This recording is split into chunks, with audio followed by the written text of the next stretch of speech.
everybody. My name is Yvette Chodash. I'm one of the founders of LCA Spotlight. It's a learning content accessibility spotlight. And our aim is to bring a topic related to accessibility or inclusion every 2 weeks to the forefront so we can discuss it. And I'm very excited that we have Kayleen Holt with us, who is an accessibility advocate.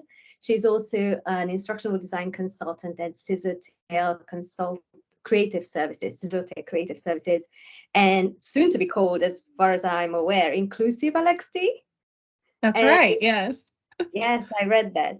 And she also created an inclusive learning pledge recently. But Kayleen, do you mind introducing yourself? Well, sure. I think you hit the highlights. I am Kayleen Holt. I have a company called Scissortail Creative Services that I started just a few years ago. And we are going to be rebranding as Inclusive LXD. Now, when that happens, I'm not sure because it was supposed to have already happened, but I'm very behind on everything. I have been an instructional designer for, I think, 17 years now. And before that, I was a high school English teacher. Me too. That's something in common. Nice. Yeah. And I really enjoyed, by the way, reading about your inclusive learning pledge. There was a blog post and you talked about your why. I thought that was very interesting. So I recommend that, people check it out. But anyway, we're here today to talk about accessibility and inclusion in terms of writing copy, writing text for learning content. So that's what we're going to do today. So my first question is, how does writing accessible copy fit in with accessibility? Well, well-written content is a fundamental part of accessibility. I mean, if it's not something that people can understand, then what's the point of it anyway? If it's not perceivable to people, then the whole point of writing information is to get that information to other people so they can do something with it. They can learn from it. They can whatever. And so if it's not accessible, people can't do anything with it. So when we talk about accessible written content, we're really talking about three things, which is, the language and phrasing we use. Mm-hmm. So, how the sentences and paragraphs are structured and whether we're using idioms and jargon and technical language. And then the second thing is how the information looks, like the fonts, the spacing, the colors. And then the third thing is how the information is formatted or coded so that it can be used by assistive technology, like using headings and metadata and formatting links a certain way. Okay, shall we explore these step by step and then look at, for example, the language first? Like what kind of barriers there might be for people with the language itself? Well, with the language itself, we're really talking about the U in the POUR principles, and that the POUR principles are how the Web Content Accessibility Guidelines are structured, as I'm sure you well know. So the U stands for understandable. So when we use plain language, when we avoid acronyms and jargon and overly technical language, we're making sure that the text we're writing is understandable to people. When we avoid using idioms, that not only helps some people with disabilities, it also helps people who are non-native speakers, because idioms don't translate well from one language to another. Neurodivergent people as well, yeah. Mm-hmm. Sorry, I interrupted you. No, that was it. And then you also mentioned the font, that the font is also important in having accessible copy. So yes. So that speaks to the P in the POUR principles, perceivable.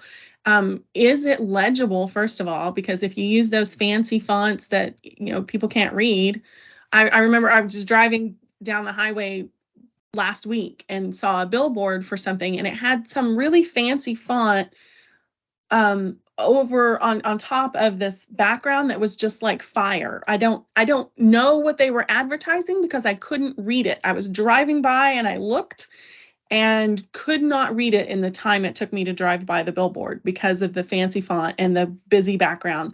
Mm-hmm. And so it's not perceivable. And other folks, besides fancy fonts, we need to think about people who maybe are dyslexic and have trouble with a certain font. People who are, have some sort of color blindness and can't read the text we put because we used poor color contrast, things like that. Yeah, that's great, because when I was planning this episode, this conversation, I was mainly focusing on, like barriers in terms of EFL, English as a foreign language, or neurodivergent. I can never say that word. I'm an EFL person by myself, and that kind of thing. So it's really good that we're mentioning the fonts as well and the legibility of the text as well. And then the third thing you mentioned was formatting it as well, so that it's accessible by screen readers as well. Yes. Using, for instance, headings. If you're creating a web page, you're going to want to use H1, H2 heading markup so that a screen reader knows, they can skip to certain headings. But also, if you're just working in Word, using those styles, the styles pane, so that you're actually creating headings rather than just making bold text or enlarging the text. And that helps everyone. It's not just folks who use screen readers, but if I'm working in a large document, it's really annoying if I can't just use that navigation pane to jump to the specific section of the document that I want to get to. It makes it less usable for everybody if you don't do that. So it's not just headings, but other things like using metadata, which will help people with assistive technology, but also just anyone find, if you've got information published on the internet, they can find it more easily if you've got that metadata, if you've specified what language it's in. Also using descriptive links rather than just saying click here for whatever, or the one that we in the learning and development profession are really guilty of, and I have been guilty of this too, is learn more. We put that everywhere. And it's not descriptive enough. And if you have multiple learn more links, someone using assistive technology isn't going to know the difference between those, because when they skip to that link, they're not seeing the context all around it that a sighted user might see. So we really need to be better about using descriptive links. Learn more select this link to learn about X, things like that. Mm-hmm. I feel like writing links is an art in itself. Like when we did the spotlight on links, I was researching it and I was like, there's a whole lot to writing links and writing links effectively. So yeah. So in terms of like writing accessible content, we're not just talking about the main body of a learning content. We're also talking about paying attention to the heading as well, as you said. And I'll be the one of those. This is one of my favorite things to mention to people who are new to accessibility, is like, I was so guilty of not using the heading, as you mentioned, the H1, H2. I was just like, it looks like a heading, so it right. Yeah. People should register it as a heading, but it's not as functional. So we should consider headings, as you said. We should consider links, buttons and links are similar. Yes, they actually have different functions, and if I try to explain it, I'll probably get it wrong but buttons are performing an action. You like submitting a form or submitting your answer to a question, something like that. Links are taking you somewhere.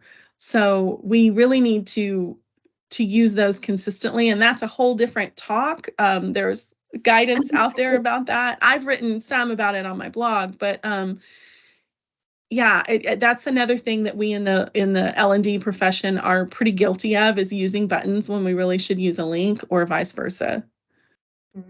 Okay, so when we use link, we should make it clear where the link will lead the learner or the user. Yes. So they can immediately see, do I need to click that or do I not need to click that? Is it worth my time? And absolutely. So we talked about heading, we talked about body text, buttons, links. Anything else to mention? Transcripts, captions? Yeah, transcripts and captions are really important. And, this really isn't the focus of this talk, but I just want to throw this out there that I am a huge proponent of using both transcripts and captions. So even if you have, if you have a video, even if it's got closed captions in it, I also encourage folks to add a transcript as well, because that transcript is really helpful for folks like me with cognitive disabilities, so that we can go back and look at it, because when it's just spoken and you've got that closed caption, it's gone the next second, and you can't refer back to it without a lot of, rewinding and scrubbing. And so it's really, really helpful to go back to the transcript. Also, transcripts are a nice way to, if you've got images and text showing, or images that are narrated, you can put those images into a transcript. Like I usually use a table format. So I have the image on one side, the text that's spoken on the other side, and the image has alt text. And so it's really, really usable for someone who might need another format. But using headings in transcripts as well is really important. As far as captions, of course, always use a really legible font, but also, keep the placement of the captions consistent. Don't jump all over the screen like they do on TikTok a lot of the time. Don't rely solely on auto captions. There's a reason that Meryl Evans calls them auto craptions, because they often are really, really bad. In fact, I was watching, I live in Oklahoma, and we had tornado warnings in the middle of the night, early morning, not last night, but the night before. And so I was watching the news, trying to see if we needed to head to our storm shelter. And the captions were so bad, they were laughable. And I kind of wish I had taken some photos, because they made no sense whatsoever. And it was hard for me to hear, because I had the volume turned down, so I didn't wake up everybody before I knew I needed to wake up everybody. Everything's fine here, by the way. But having those captions, they were just so bad. So don't rely on the auto captions. Make sure that you're going back through and correcting those. Don't paraphrase. I've seen it so many times. I watch Netflix with captions. I watch everything with captions because I have an audio processing issue. And so many times they'll say one thing, but then the captions will say it just slightly differently, maybe to shorten it. And that just adds to people's cognitive load, because they're hearing one thing, they're seeing a different thing. Yeah, don't do that. And the recommended advice is to keep the captions, each line of the captions, to 50 characters or less, which is something that I've only recently started doing, because I actually didn't know that was the recommendation until not that long ago. So I'm going back and changing some things, because my captions were always longer than that. And the recommendation is keep them short so they're easy to digest all at once. Yeah. We're going into quite a lot of things. Accessibility and inclusion is a big topic. So, you mentioned transcripts as well. And then we talked a little bit about caption. And if anybody's not familiar with Meryl Evans, she's an accessibility advocate. She's very big on captions. Yes. She has a series of videos where she illustrates captions, as you said. Yes, auto captions. They worth checking out. And we do want to, we actually want to do an episode on like transcript as well, how to write transcript as well, because and audio descriptions, because there's quite a lot that you need to capture on the transcript as well. Correct me if I'm wrong, but I think like things like the visuals that they can't see, as you said, you have a table format, but also sometimes you want to capture non-verbal clues as well, like laughing and things like that a transcript might not have.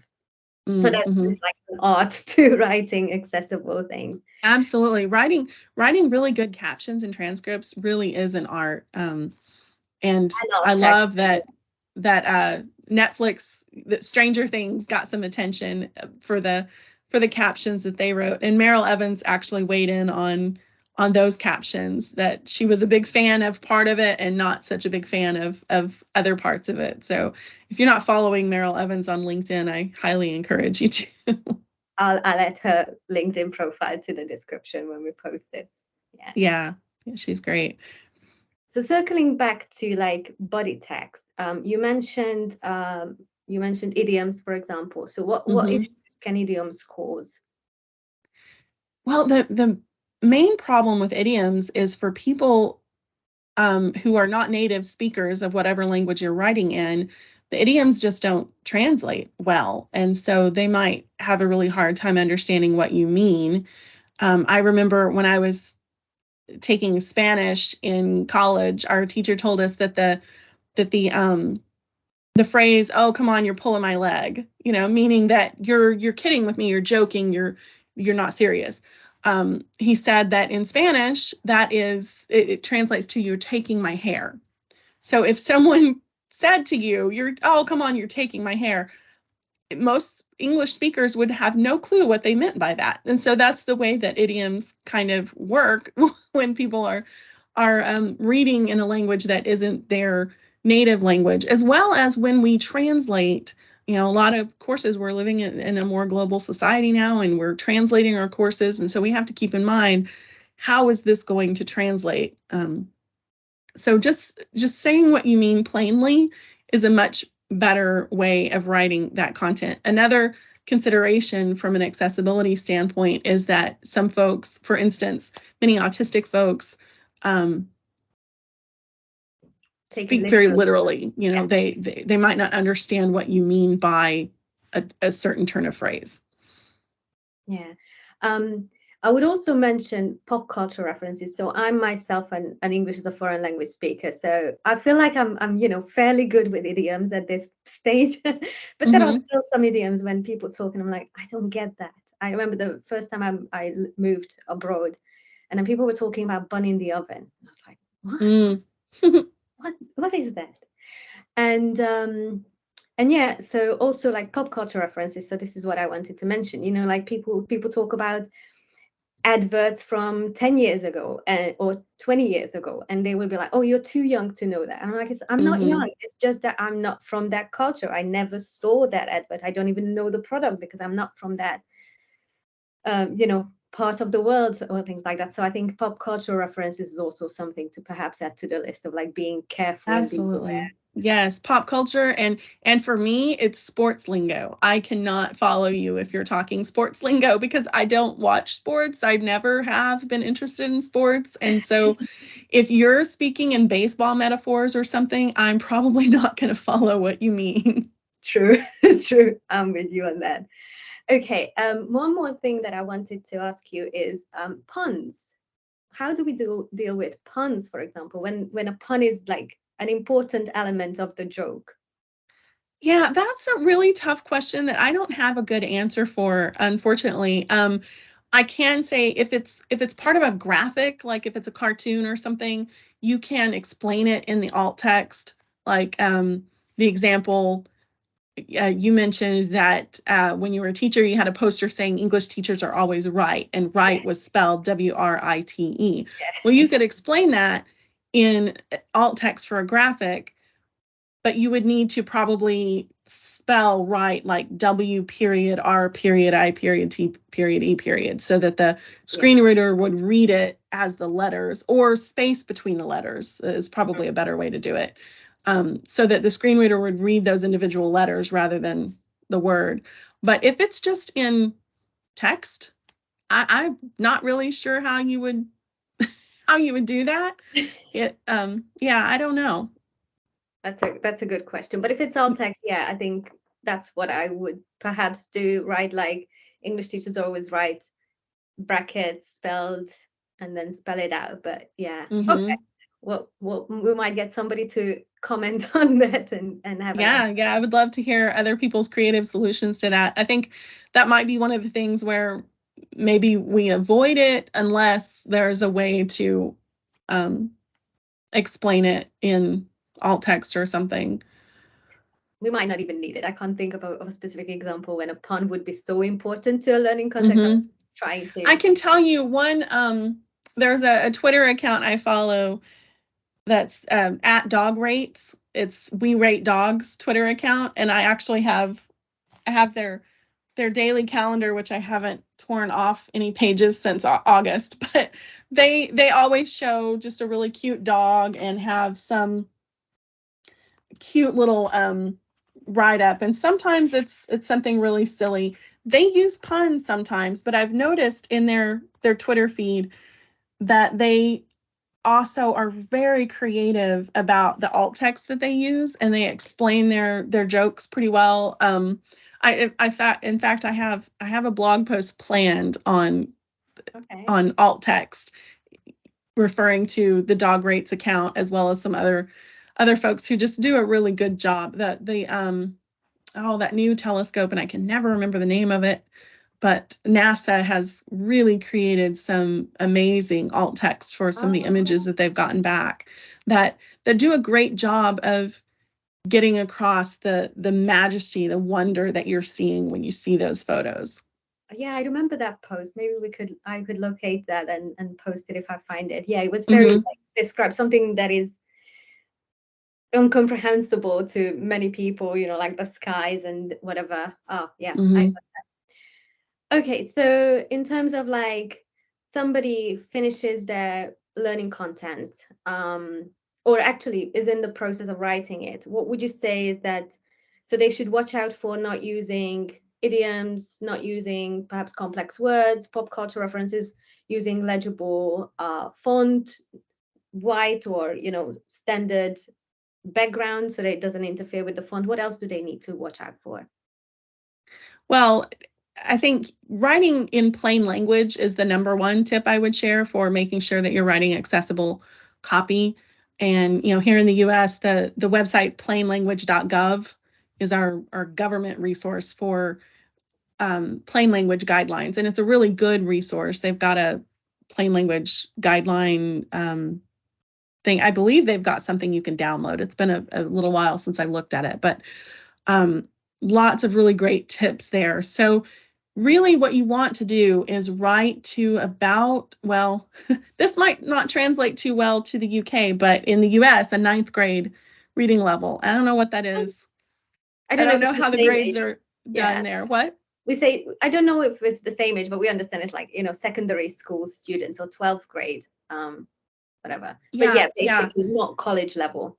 Right. Our secondary students, we go to the 12th grade. So that's the end. So 9th is like they're entering that. So 9th graders are around 14 years old, something like that. So anyway, some people recommend you write to a 10th grade level. Some people recommend you write to an 8th grade level, but it's somewhere around there. Check your style guides at your organizations. But the main thing is, it's not that we want to dumb down the content. That's not it at all. We want to make it easy to digest and understand, because whenever you're learning something new, you have that intrinsic cognitive load of learning the subject matter. So we don't want to add extraneous cognitive load by making the sentences longer than they need to be, or the words more complex than they need to be, or the paragraphs longer and denser than they need to be.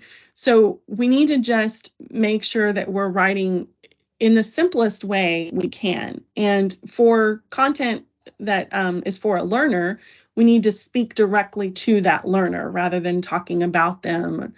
Another thing that we can do is avoid the passive voice. Make sure it's really, really clear who's doing what. Use the active voice whenever possible. And if you're not sure what that means or how to identify the passive voice, Dr. Rebecca Johnson shared a really useful tip several years back on Twitter. She said that if you can insert "by zombies" after the verb, then that's passive voice. So I remember there was a politician a few years back. I don't remember what the scandal was, but with politicians, there's always a scandal. And he issued an apology, but in the apology statement, he said, "mistakes were made." And I thought, what a non-apology that is, because there's no accountability there. There's no one taking ownership when you say mistakes were made. By whom? By zombies? We don't know.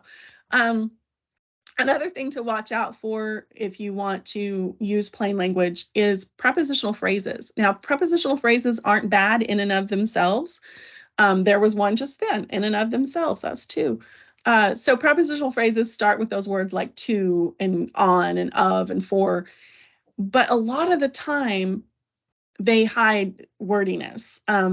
if there are a lot of prepositional phrases in a sentence, it can make the sentence harder to understand, make it kind of clunky and awkward. But sometimes the prepositional phrase really could be replaced, substituted by one word. An example is if you say at this point in time. Well, you've got two prepositional phrases there. You could just say now, and that reduces a lot of wordiness. In the event that, we could just say if. So there are a lot of those. One really popular one is in order to. Why not just say to?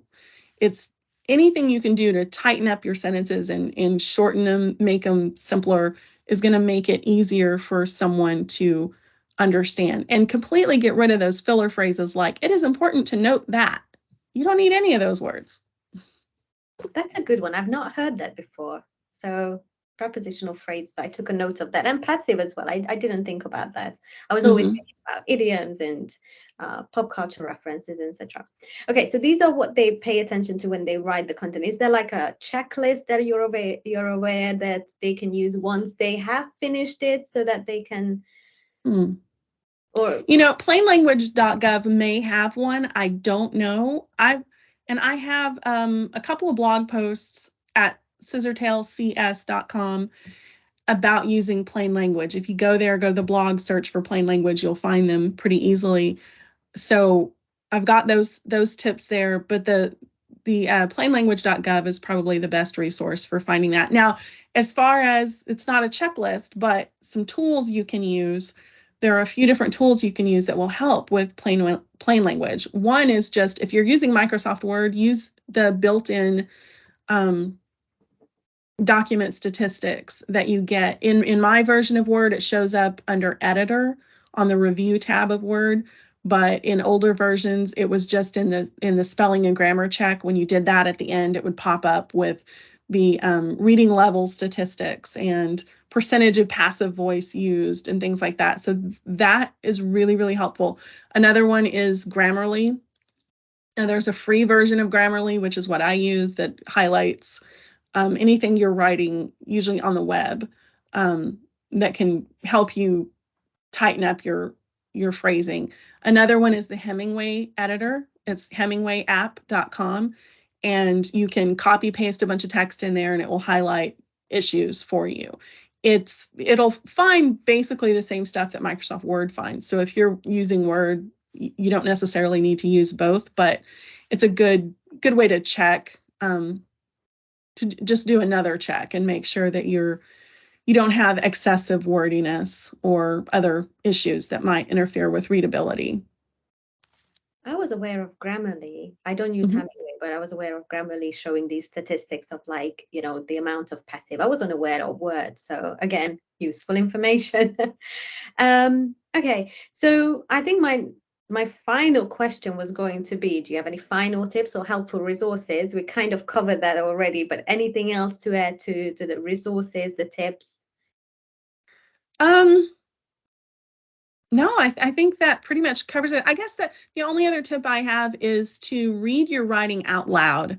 That will help you find awkwardness, wordiness, anything that, if you are reading out loud and you find yourself having to take breaths in the middle of your sentences are probably too long. So that's a really useful way. You can also put it into a text-to-speech app and listen to it, and that can help you catch some wordiness and awkwardness as well that you might overlook if you're just reading it on paper. So some free text-to-speech apps you can use are Animaker, Voice Booking, Video, and then one that is not free but is really, really miles above all the rest as far as how good it is Well Said Labs. They have really, really human-sounding AI voices. So are you saying that it would be good to turn the text into a voiceover so that you can hear it? Yeah, it can. I still think that reading it out loud yourself is super, super useful. But sometimes even when we do that, we know what it's supposed to say. And so we read over things that maybe there's a missing word, or maybe there's some awkward phrasing, and we read it the way we know it's supposed to be read. Oh, yeah. So putting it into a text-to-speech app and listening to it can help identify things like that. Another thing is just handing it to somebody else and letting them read it and give you feedback. Yeah. And actually, you mentioned like how reading it or reading it out loud can also help you identify long sentences, but Grammarly does it anyway. We'll highlight really long sentences and suggest, reductions to that.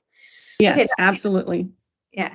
Okay, I have taken notes of the tools that you suggested, the people that you suggested, the posts that you suggested. And thank you very much for having this conversation with me. If anybody wants to ask you more questions about it or find out, you mentioned that you have some blog posts already, so they can go to Scissortail CC or CS? CS. Yes. Yeah, and I can send you that link if you want. But scissortailcs.com stands for Scissortail Creative Services. And I've got a blog there, mostly focused on inclusion and accessibility, but there are lots of other things there. I've got a couple of posts on plain language. I've got one on applying the POUR principles to create accessible documents. So there's also a recap of a TLDC event. TLDC stands for the Training, Learning, and Development Community. I like to write recaps of a lot of their conferences because I really love that community and what they do. And there's a recap there of an event they did called Writing for Instructional Design. So there may be some useful tips folks can glean from that as well. Excellent. And if people want to ask you questions or come to you, can they find you on LinkedIn? Absolutely. Kayleen Holt. Yep. Can find me pretty easily on LinkedIn. You can also email me at Kayleen@scissortailcs.com. That's fine too. And be sure and look for that pledge. That's at inclusivelexd.com/pledge. The whole website isn't up yet, but just that pledge page is. And I would love to get folks on board. I'm on a mission to help build a more inclusive world, one learning experience at a time. So I'd love to have other folks join me in that. What a great final word. Thank you, Kayleen. Thank you.